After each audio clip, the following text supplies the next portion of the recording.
Friend of the program, Mr. Ryan Hammer, guy who is working with us a little bit this year. We recorded a bunch of social videos that are going to launch pretty soon last week, and we expect Hammer to be regularly involved on this channel going forward, which is very exciting to me. Hammer did an interesting graphic yesterday and got some people talking on social media. The best home court environments in college basketball was the topic. And as Hammer tweeted, he said there's always subjective talks on the best home environments in hoops, but what does the data say? I analyzed the last 3 years of various metrics for home versus non-home games across the country to see what home court advantages statistically helped their team the most. And here were the outputs. Hammer called it the best statistical home court advantages, and the subline here is that the last 3 years of home versus non-home difference in win percentage, net rating, opposing field goal percentage, and then attendance numbers. So it's not just like wins at home minus wins on the road, anything like that.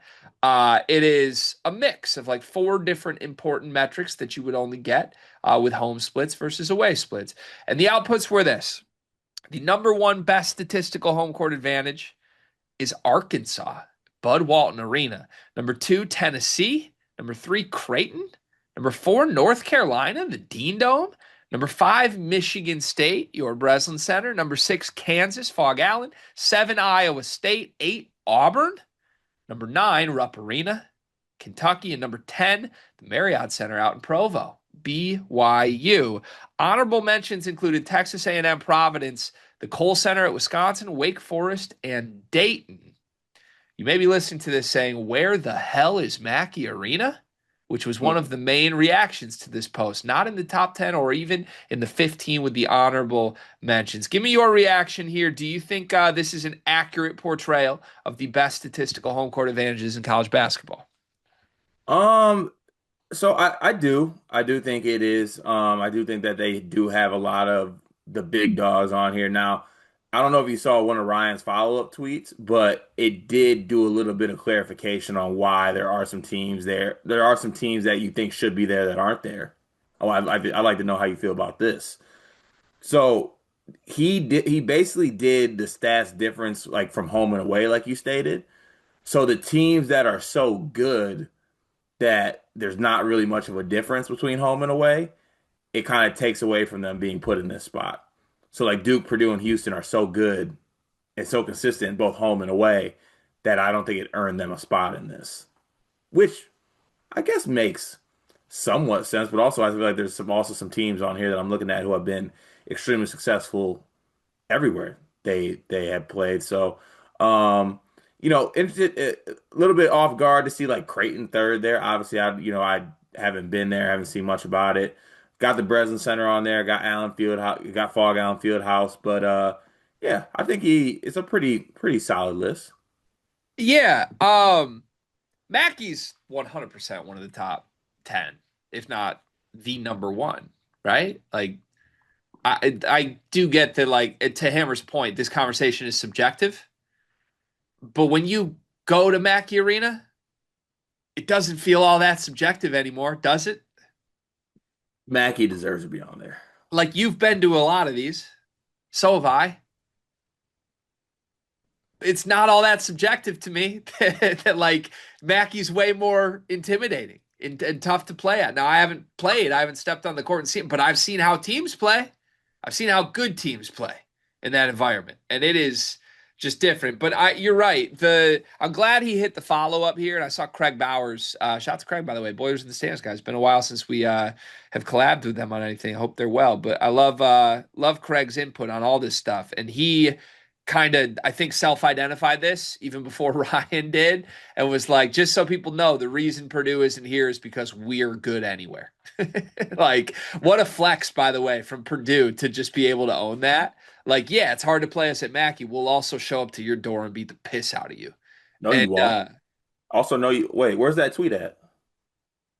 well, that's not Craig's words; those are my words. Oh, okay. Because I'd like to say this. I'm looking at two guys on this Zoom right here. Y'all ain't do that shit in our house. Yeah, that's What's up, true. Greg? Big dubs. Well, we had to go to Chrysler to get my team a dub. I firmly believe if you and I weren't there, Purdue wins that game. But We did our job. I did my job. You helped my team get to where they got. I ain't even have to show up to the Braves. We still wipe the floor with y'all Well, in that's like very in true. like our ninth quad one game in the span of a week. That's very true. Would you those four categories that Hammer choose? So win percentage, net rating, opposing field goal percentage, and then attendance numbers. He basically took those four categories, looked at the discrepancy between home splits for those and then away splits for those for each team, and then got the outputs. Do you think those are the four right categories to use for something like this, trying to make it an objective analysis? So I think it is, but for me, it takes out one of the great parts of the game because I think it's missing one thing. Which is what? Ain't no one trying to look at graphs during the hoop conversation. Shout out to KD. Obviously, you're not in a spot where you've been at all these places, but like Creighton three, Creighton three spots ahead of Fog Allen Fieldhouse. Creighton's a good home court advantage. It Don't knock is, it is, and I certainly think they should be here. Not at three, it. Don't knock it. huh? Don't knock it. They're good.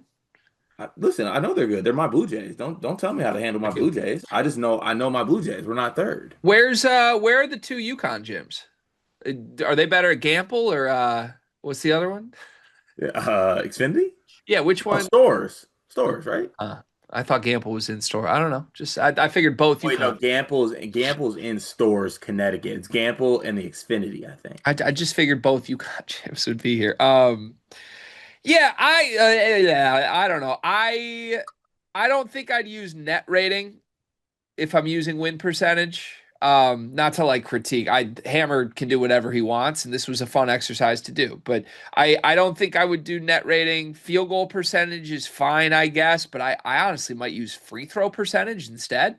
I feel like that's a more singular metric that speaks to what the fans are doing, right? Like I don't field goal percentage is more just like do you play a lot of good offenses over the course of the season or not? Yeah, Um, that's what kills me too. Like, is it a great home court advantage or do you have me on the free throw line? It doesn't matter. Just a bad free throw shooter. Yeah, I get, but if you're looking at it like home versus away, I do think it can tell a difference. And I don't know, the opposing players on the free throw line is one of the only moments in a game where I feel like the fans are actually involved, affecting the shot. So I might look at that or add that to this metric. Unfair competitive advantage to schools who do nuggets then.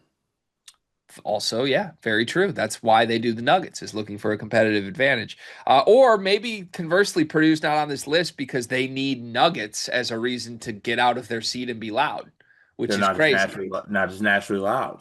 Yeah, I feel like a lot of these schools in the top 10 are teams that just kind of naturally want to root their team on and don't need an incentive to get loud. I can't wait for Purdue to put this on their whiteboard. Yeah, that's so true. Yeah, like, well, Boiler Ball would have interacted with this immediately if they were in the top 10, and they probably like bookmarked it. Yeah, national champions. Also, Hammer, what are we doing, man? Don't give them more ammo. Are you kidding Yeah, me? yeah, come on, man. We're They don't supposed to need gas them up at every turn out of self-preservation right now. it's just too much truthfulness. It's killing me. It's killing me. Do you want to give your official top five best home court advantages? Mackey one. I'm gonna go Fog Allen two. I'm gonna go uh, Duke's got to be up there. yeah, I was gonna say probably Cameron Indoor three, Breslin Center four, and I'll go Hilton five. Hilton's a good one. Yeah, Yeah. Hilton. No Rupp for you? No Kentucky? Nah. Kentucky What? would be in my top five. Nah. Arkansas went in there and won. Well, it was a crazy environment. Good on them. If they when they beat Arkansas, they can get on my list. I mean, sometimes you just can't handle Trayvon Brazil, dude. It happens. Gets all of Uh, us.